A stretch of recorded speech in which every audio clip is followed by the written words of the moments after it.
Hey guys, it's Jay here again from Therapetic, bringing you guys three more stories, and the details of the book that these are taken from will be in the description.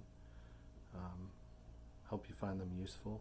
I've got some other videos, or I will have some other videos that I'm working on that talk to you about how to use these stories, and also going to have some videos of my own stories. So this first one is called The Butterfly and the Spider.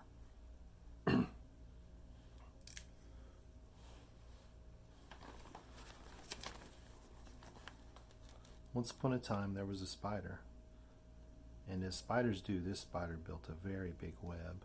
The spider was determined to catch any unsuspecting flying thing, insects or butterflies, unlucky enough to come within reach. Now the spider knew that insects were attracted to flowers, so it spun the web right between two flower bushes, and then it settled back to wait for something appearing to come by, looking for that sweet, juicy nectar in the flower. It knew that it had created a good trap. The web was invisible to the eyes of most insects unless it was covered with raindrops or morning dew. Then it sparkled like jewels in the light. This made the web even more dangerous because unsuspecting insects would not see the trap and the destruction it represented until it was too late. Sometimes insects would see the spider, but not understanding how spiders live their lives, would fly directly into the trap of the web. Now spiders wrap up their victims and keep them alive until they're ready to use them, and this spider was no different. It was proud of its web, and it felt no guilt at all about the way it lived its life.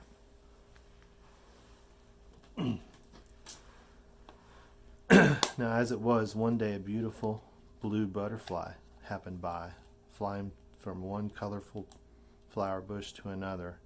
The unsuspecting butterfly was attracted by the glistening web that sparkled in the sunlight, and suddenly it was caught fast in the spider's trap.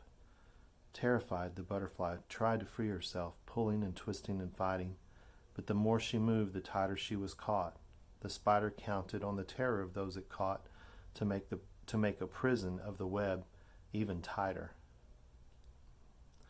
Now, a wise little ladybug, who had learned about spiders from experience, saw the trapped butterfly and made a decision to help her escape. The spider, busily spinning on the other end of the web, was so sure that the butterfly was helplessly trapped that it did not even hurry to make sure that it could not get away. Carefully, the ladybug flew near the butterfly and whispered, "Stop fighting the web. That will only make it a tighter prison than ever." "But I'm so scared," cried the butterfly. "Then you must use your fear to give you power," the ladybug went on. "Understand how the web has trapped you, and use your mouth to free yourself. You have the power to be free."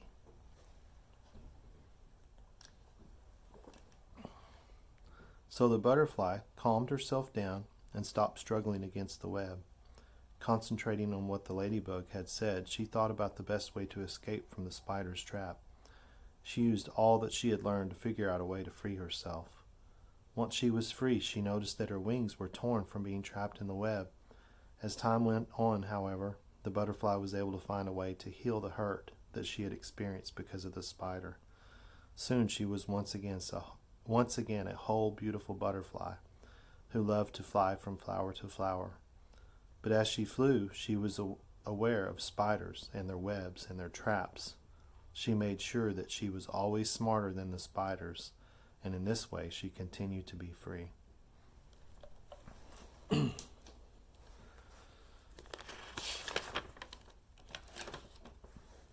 next story is called The Artist.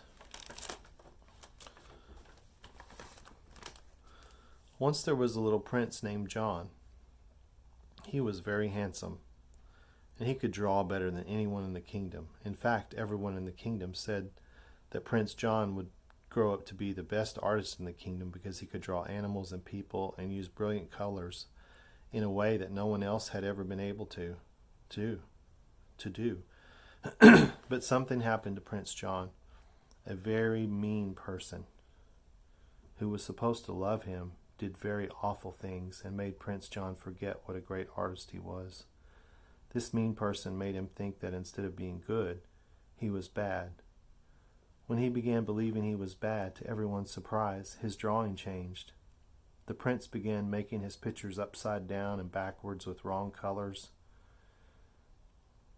This seemed to happen because the mean person had Prince John all mixed up inside. Prince John would draw milk and would color it black instead of white. Then he would draw the night sky and make it white. He would look at the still blue water of a lake and he would draw it brown and ugly. Or he would look at a tiger and he would draw it green. All this happened because the mean person had mixed the prince all up inside. He couldn't see himself or the world in the way that it really was.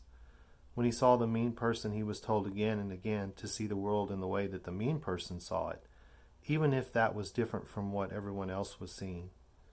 The prince thought he had no choice but to believe that he was a worthless and ugly person because of the things that the mean person had told to him. He said, "I'm horrible," even whenever others would tell him, "No, you're not." A lot of people tried to help the prince see the world in a clear light, but they failed because Prince John found the mean person was very scary and thought this person had great power over him. Often Prince John was afraid to go to sleep because he was scared of having bad dreams and nightmares. One night, after tossing and turning, he finally drifted off to sleep and began to dream a happy dream. In his dream, a famous artist came to visit him. The artist told Prince John that he had gotten the world all mixed up because of the mean person, and the artist said, "You think that the mean person is very powerful, but that's not really true." In the dream, the artist drew the mean person getting smaller and smaller, tinier and tinier, different from the person Prince John had seen before. Then the artist instructed Prince John to say to that tiny person in a very loud voice, "You have lost all your power over me. I am good." Then the artist got out all his colors, showing Prince John the way the world really was colored. The artist painted a picture of John, pointing out his athletic body, his fine face, and his strong eyes, to let the prince understand how special he really was.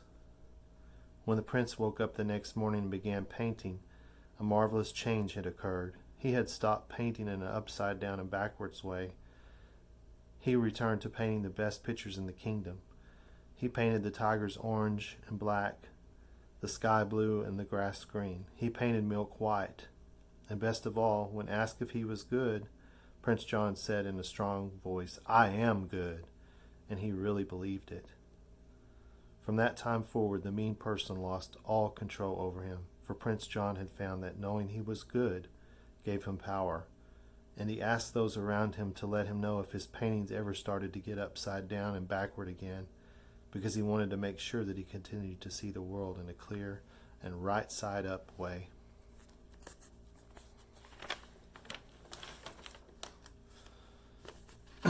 And the last one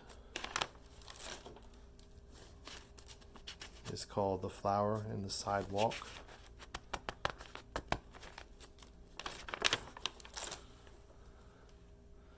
This story is about a flower seed that blew in the wind, and as things would have it, the seed landed on a sidewalk. The wind blew more and more, and the little seed fell between the cracks of the sidewalk into the earth. Then the rain came and the little seed started to grow. It grew very well until its tip reached the top of the sidewalk. But whenever the little flower tried to grow taller, someone would just stomp on it. And when this happened, a part of the little flower would break off or its top would be crushed. The little plant tried and tried to grow leaves and a flower, but each time it got to a good start, someone would step on it again or ride a bike over it or crush it in some way. Finally, the little plant just gave up trying to grow any taller. It just concentrated on surviving and staying the same. And that was very hard because it had very little sunlight and food. One day a gardener came along and looked down at the little plant. "Why, you're not in the right place," he remarked. "You belong where you can grow and thrive." The gardener went home and returned with a shovel and pail, and he dug up the little plant and made sure he got all of its roots, and he took it home to his garden and planted it outside in the rich earth. and then carefully put water and fertilizer all around its roots. Now you're in the right place, little plant. You are free to grow and develop as nature intended you to do. And since you have taken so much effort to survive, you shall grow to be the most beautiful flower in the whole garden. The little plant was very scared. It had been in the same place for so long that it was afraid to take any chance on being different. The gardener noticed the little plant's fear and spoke to the plant once more. Fear should be noticed, but not obeyed when it keeps you from growing, he told the little plant. To be all that you can be, you must find the strength within yourself to open yourself up to the sun. Only then will you be able to see yourself in a true light. The plant was still afraid, but decided to take a chance and found the power deep within to open itself up to the light. Soon a leaf popped out and a blossom appeared, followed by another and another. As this happened, the plant could feel itself becoming stronger and braver. Soon the plant was covered with big, beautiful flowers. The gardener told all of his friends about the new, magnificent plant in his garden, and before long, many people came to the garden to admire the flowers on this special plant. And as the plant heard each visitor comment on its beauty, it realized just how much it had grown. For the healthy plant had come to understand that to grow to your full potential, you must trust and open yourself up to the sun. Thank you guys for watching. I hope you've enjoyed these 3 stories. And please look in the description, and you'll find out more details about the book as well as my website. And thanks again for watching. I hope you guys are having a great day, and we'll see you again soon. Please like and subscribe. Appreciate you.